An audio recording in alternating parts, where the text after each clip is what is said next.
Hi, my name is Louis Espindola and welcome back to Instrument Flying the PMDG Boeing 747-400. Today we have a very interesting approach. We're going to fly the NDB approach. It's NDB runway 35 right at Centennial, Denver, Colorado. As you know, we're going to fly at raw data. We're going to fly, there are two types of NDB approach that we can fly in this airplane and aircraft. We're going to fly today the basic one with the full rows and following just the ADF needle, and then in an upcoming video we will do another NDB approach using a more sophisticated navigational display where we can have the runway displayed, and also we're going to use green arc and so on.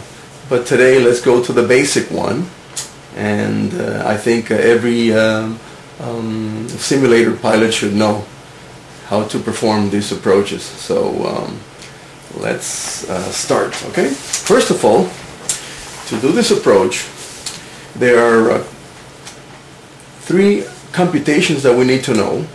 It's called constant descent approach procedures. These are for all non-precision approaches. The computations are computed touchdown zone elevation. For example, let's look in here. I hope you can see it. The touchdown zone of the runway is 5,883, and we need to round it to the next 100. So the touchdown zone will be 5,900. Then the second one will be the computed DA. The minimum descent altitude is the altitude where either we see the runway and we can go and land, or we don't see the runway. We have to perform a missed approach procedure. Okay, so so in this case the MDA is 6,880 plus 50 feet. It will come up to 6,930. This is barometric, so this number 6,930 will go into the baro altimeter.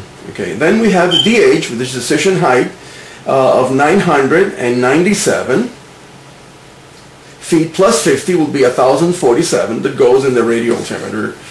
And the last one of the computations is called the computed descent rate. The computed descent rate is nothing more than vertical speed, and it's the approach speed divided into 2 multiplied by 10, and you get the vertical speed. In this case, we'll probably fly today at 145 knots. We divide it into 2. It will be 7250. We multiply by 10, and it will be 725 feet per minute, the vertical speed. Okay, so we know for a fact that these approaches on a 3% glide slope, you can use between 800 and 700. You will be fine in the descent. Okay, let's see if we have something else that we have to discuss. Okay, fantastic. All right. Then, for example,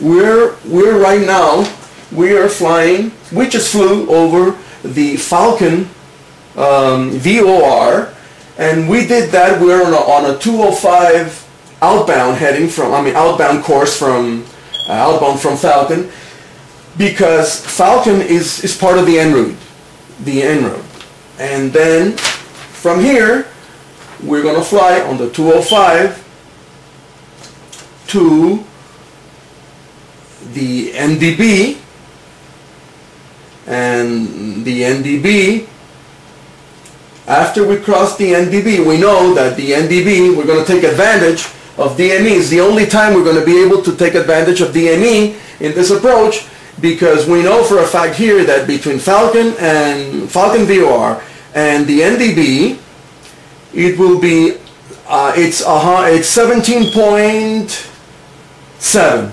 nautical miles. So we're going to take advantage of this. Right now we're flying over 8.7 from Falcon. Okay, so after we cross Falcon, we need to go into a heading of 167, turn left on 167. Then we need to start our descent to 8,700. And once we are in our heading of 167, we will use the clock, and we need to clock 30 seconds. After those 30 seconds pass, we're going to turn left on a course reversal. We're going to do a course reversal today of 122 on 122 degrees outbound heading. We're going to clock for 45 seconds. Then afterwards, we're going to turn 180 degrees, coming back in inbound course of 302 degrees heading, and then we will set up the HSI to 347, just as a guide. We will turn to set it up to 347, so when we are approaching the 347, we'll be able to turn and to try to follow in a 347 inbound heading with the HSI, with the ADF needle. Okay, remember, the success of the NDB approach is following correctly your headings with the NDB. Okay, then after we are on the 347 heading, we need to configure the aircraft for landing completely with flaps and gear down. And also we need to descend to 8,000. Okay. When we pass the, in this case, this is one case where the initial approach fix is the same as the final approach fix. Okay, so when we get to the final approach fix, to the LOM, LOM stands for compass locator outer marker. When we get to the compass locator and the needle swings, okay, behind us, we're going to start our descent at 800, or between 700 and 800 feet per minute in the vertical speed, and we need to clock between the final approach fix and the missed approach point.